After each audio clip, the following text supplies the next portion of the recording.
Dito kasi I cannot really call it ambitious. The character is not ambitious at all. Meron lang siyang goal. It's not about ambition. It's not about self-proclamation or self-worth or nothing. It's just that because yung nangyari sa past niya, kailangan niya ma-achieve to para masagot yung nangyari sa past. At meron siyang isang goal. It's a noble goal to help mankind. So, hindi siya Mananalo ba sa noble pa Nobel rin. Prize? Parang yata yung natin goal. Pero ang point nito, hindi mo alam para kanino. So this is really a good character. For who? See, there's two factions, right? So we don't know which side. Morally ambiguous. Is it for this side or for that side? Good for who? Diba? Albert, how would you describe your character? Is it traditional or modern? Kasi pagpasok mo pala sa eksena nun, naka-Beatles ka na, Volkswagen Beatles na very traditional. Yung character niya kasi although he's very high-tech, pero he likes the vintage feel and look and compassion. So yun yung even his outfit. So ganun siya. The Converse. Hindi siya yung parang ultra modern, but technically he is. He listens to old school music. Vintage eh. Very vintage siya. He listens to old school music.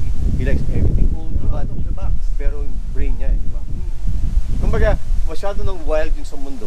Gusto niya yung mundo niya simple. Eccentric. But is he techie as well? Very techy. He created all the weapons nila na will give parang more impact to eliminate, di ba? Parang mangalo ng character.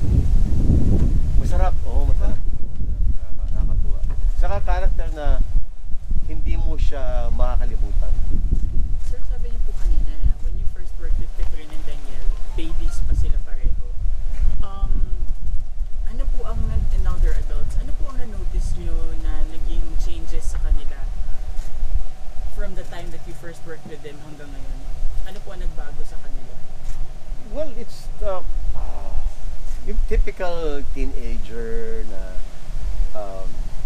malikot, na maharot, na masaya, funny and yung because of their age.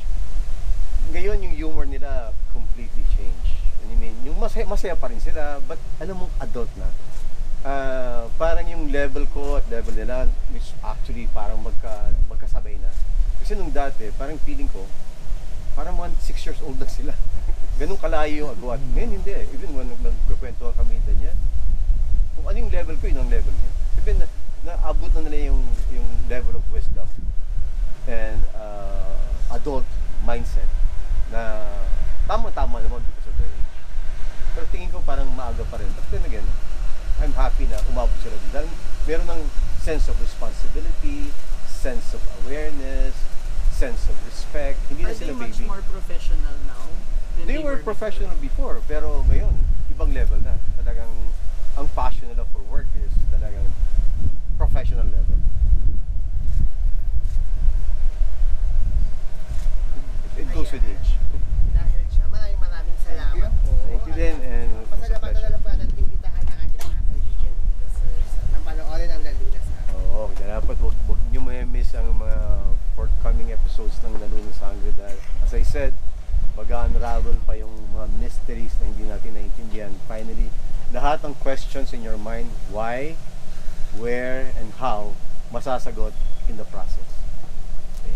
Maraming salamat and have a good lunch. Yes, thank you po, sir.